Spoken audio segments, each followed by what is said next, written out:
Well, seeing beautiful fall color is one of my favorite things to do, and I'm at Farmington Gardens in Beaverton with Tony. And Tony, wow, these Japanese maples are just stunning.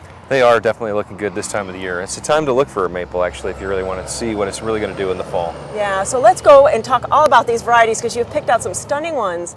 What about this weeping variety right over here? A nice lace leaf variety that's going to be wide and spreading, maybe getting 6 feet tall. That one's called Select Red. So it's going to start out really nice red in the spring, and then it's going to just even out to nice medium red in the summer, and then you're going to have this beautiful scarlet that's coming on right now. It's just a beautiful tree. Yeah. And then what kind of care do we give in the summertime? Japanese maples, a lot of them benefit from a little bit of shade from the hot afternoon sun. They can tolerate the sun pretty well, but they're going to need some extra water, that's for sure. Okay.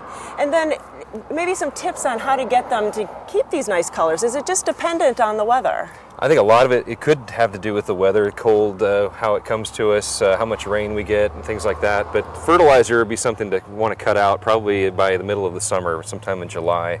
And then just let nature take its course as we go into the cool season. You may want to stop your irrigation sometime when the first rains arrive. Oh, okay.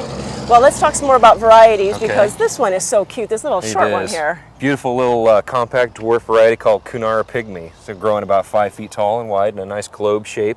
It's a really vigorous plant, does well in the landscape, holds up to a lot of the abuse that we dish out as gardeners.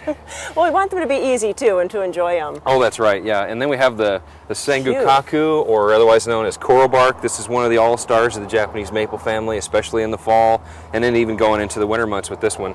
You start out in the spring with beautiful bright green foliage, and then it transforms into this beautiful gold.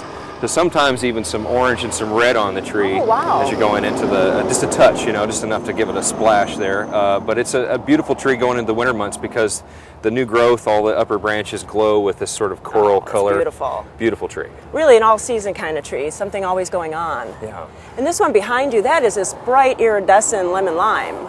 That's right, yeah. This is just another coral bark. This has just not gone into its fall color as much. Oh, wow. But it's, and then you see on top you have the contrasting green for the new growth, but eventually the whole tree will just turn into a beautiful gold color, that's for sure. Well, it's interesting, the same tree, but all different kind of leaves. So really, this is the time to pick it out. That's for sure, yeah. And this one is pretty, a little bit bigger leaf. Oh yeah, bigger leaf. Outstanding foliage on the Oisami Japanese maple. It's a large growing tree, so you have to give it room. It's going to grow over 20 feet, maybe up to 30 feet tall and wide over time. Oh, beautiful. But it has a really strong branch structure, very sturdy tree. Beautiful, just outstanding fall color going into the yellow with touches of red on it. It's just outstanding. There's really so many different colors going on there. And now to contrast it with the smaller leaf, so delicate. Oh yes, okay, here we go. This is a Tobiosho, a type of just regular Acer palmatum. It has green leaves in the spring, but it's known for its outstanding scarlet fall color. Pretty. Beautiful tree. Getting bigger though, it's going to be 15 to 20 feet tall eventually. But they're so majestic when they're big, and you could just see all that branching habit. They're just beautiful. That's right, yeah, they are just gorgeous trees. And this leaf is even smaller. That's right, eagle claw, or otherwise known as Kamagata. And it's a beautiful tree that doesn't get too large either. It's somewhere around 6 or 8 feet tall and wide for something like this. It's possible to bonsai a tree like this, as well as the Coonara Pygmy if you wanted to keep it in a really small pot. A lot of folks are into that these days, so it's a really nice tree. Well, we all have different kind of homes right now. We can either have big estates or we have a smaller condo or so. So there's really a Japanese maple for anything then. That's right, yeah. And this one is so pretty, really lacy. Yeah. Big, beautiful lace leaf maple, Viridis it's called.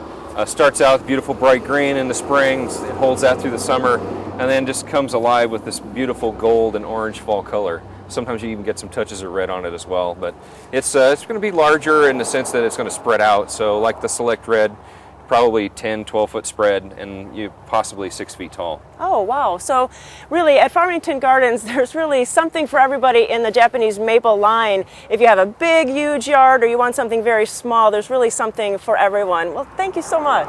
Thank you.